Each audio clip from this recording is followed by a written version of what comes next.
Welcome to the GTN show. Today, some pros start sharing their plans for 2024. Yeah, and Super League Triathlon has a new name, plus there's a high-performance biodegradable wetsuit out on the market. Plus, we have all your usual tech news, race news, and some pictures from you guys from the month of triathlon love. Let's start the show.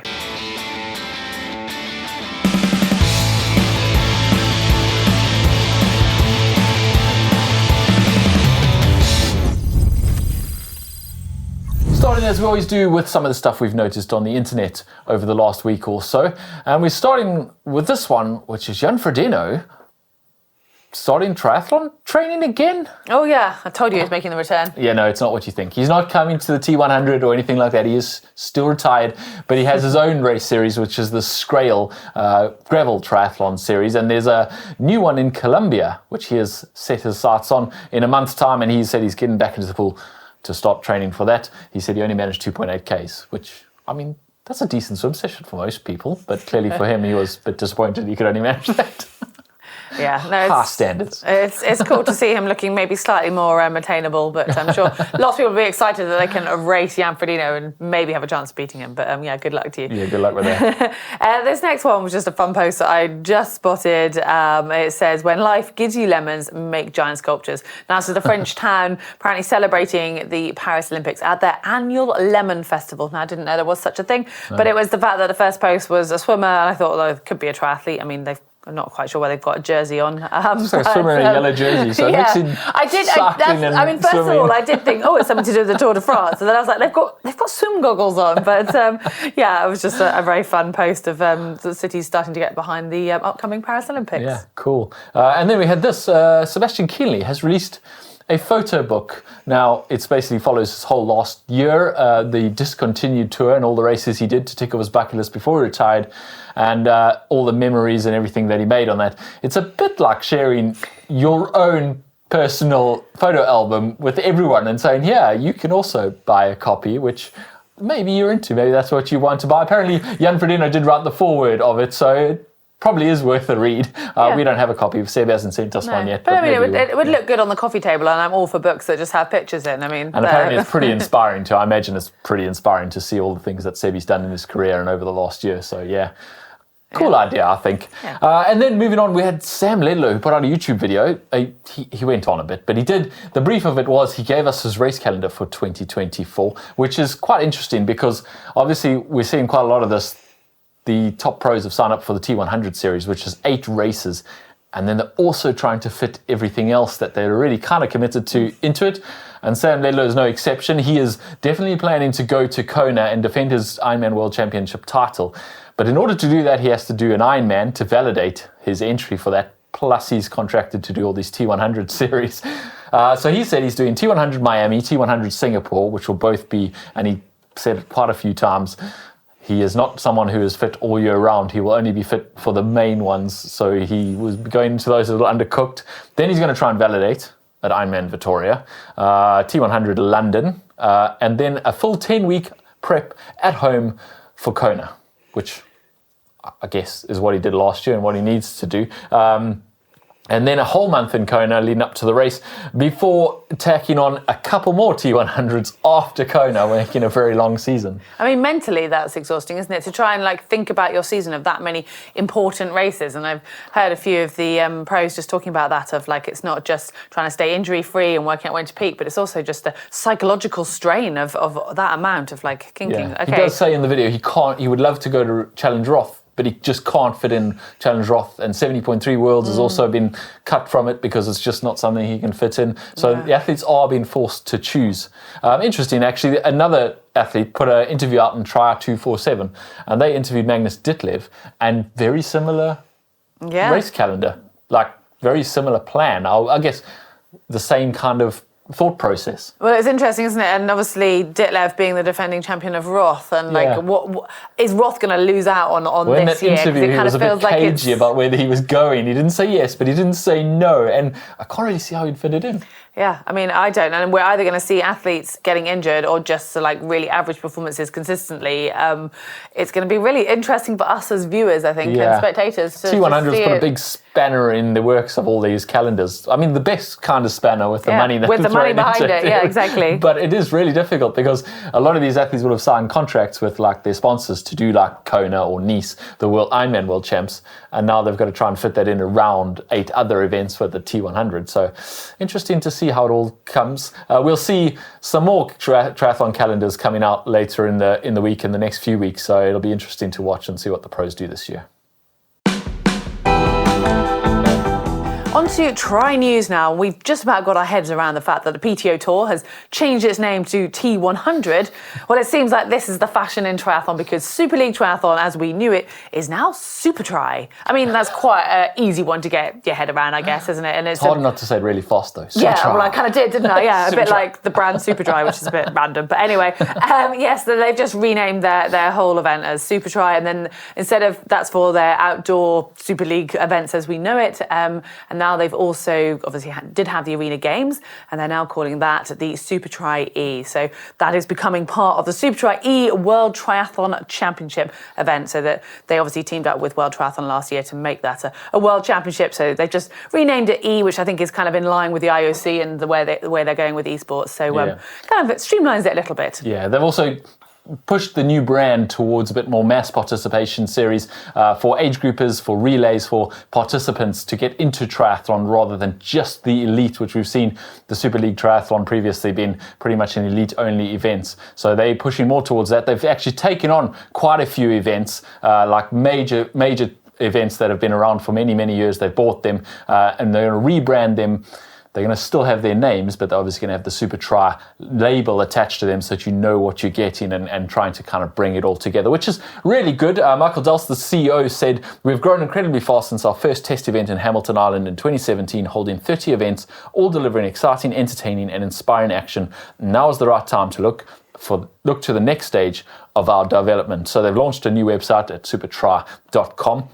Not to be confused with superdry.com where you can buy a coat. And then they've immediately put out some news, which is that Super Tri has cancelled the New York City Triathlon for 2024. There was the Super League Triathlon, Super League owned, I guess. They took over the ownership of the event in 2023, and they've actually said that the weather has impacted, modified, or completely cancelled the New York City Triathlon, I think 8 times since 2013, so quite regularly.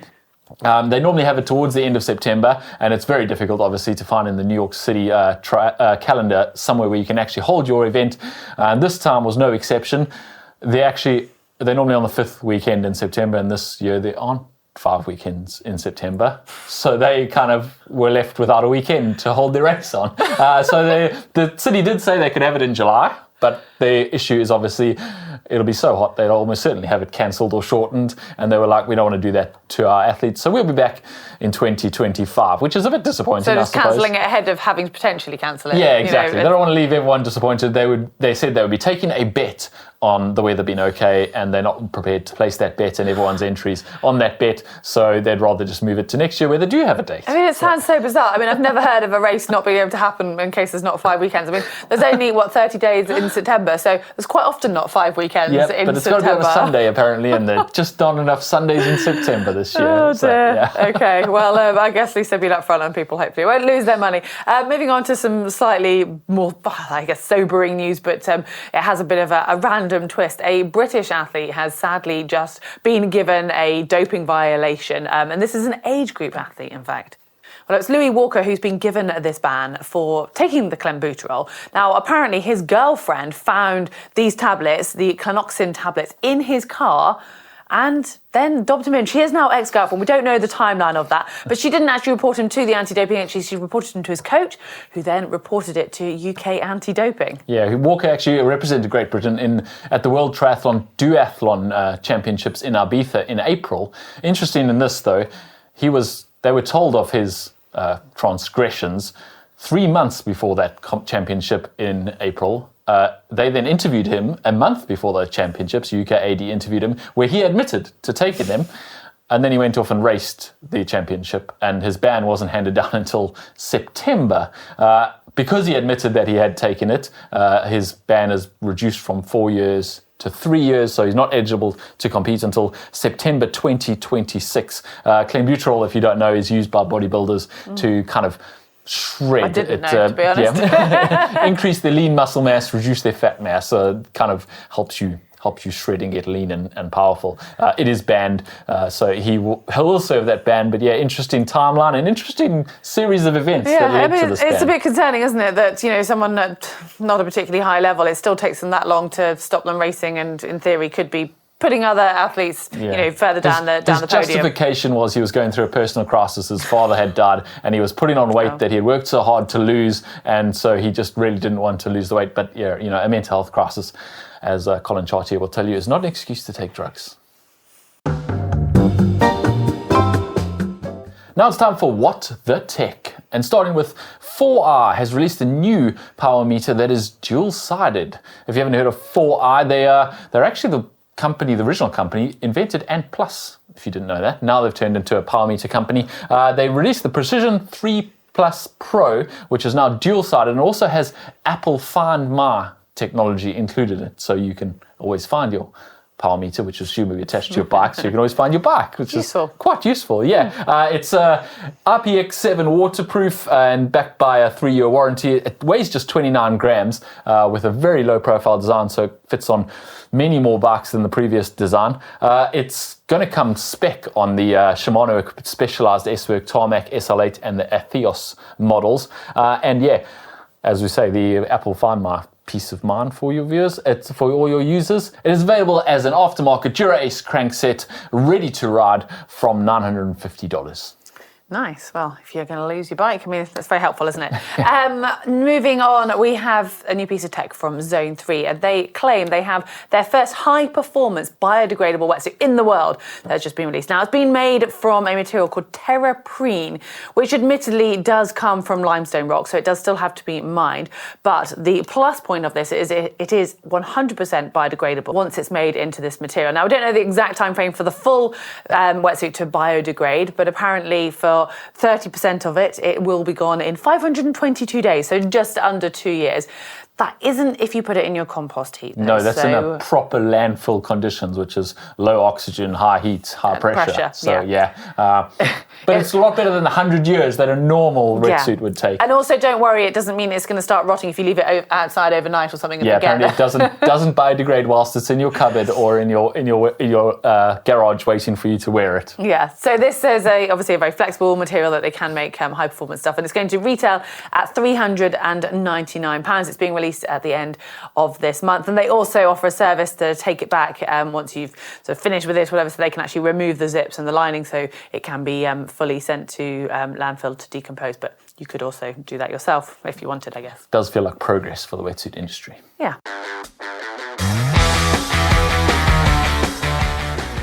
On to race news, and just a couple of races, kicking off with the beautiful Challenge Wanaka. One of my friends was actually racing, so congratulations to Freya if you do happen to be watching. Looks like a bucket list one, that one, doesn't it was. Watching the Instagram stories, it just looked absolutely stunning. So maybe one day GTN will get down to New Zealand. But the women's race was won by Els Visser. Second place was Rebecca Clark, and in third it was Laura Siddal. Yeah, and then on the men's side, in third was Jack Moody, second Mark Phillips, and the winner there, Carl Smith. All from New Zealand. Carl Smith actually said it was one of those magical days, really. You don't get many of them in your career, and that was probably the best I've ever had in 3 years since the start of 2021. So glad to see him back on form. Yeah, what a place to do it as well at home. That's very cool. We also had the start of the Xterra World Tour, and that was held in South Africa, down in James's neck of the woods. The women's race was won by Marta Mendito, Karina Valche, who you probably recognise the name's been around for a while. She was second, and third was Disk Kruselbrink. And then on the men's side, in third was Rainer Owen, in second, Adrian Myberg, and the winner there was Mikhail Bonacina. Congratulations to all of them. It's now time to take a look at your lovely photos. We are celebrating the month of love in triathlon, and we have had some wonderful pictures of you guys just sharing your love of the sport or love of people in the sport. And if you do have any photos, there's still 1 week left for this, so send them in. But to kick us off, we have this one from Nono. Sent us a whole love story. Well, yeah, it is, and I feel we need to sort of go through this quickly, don't we? He's in Bremen, Germany, and Berlin in Germany, and this first picture says, I'm not sure if his Reik or Rika, let's go with that.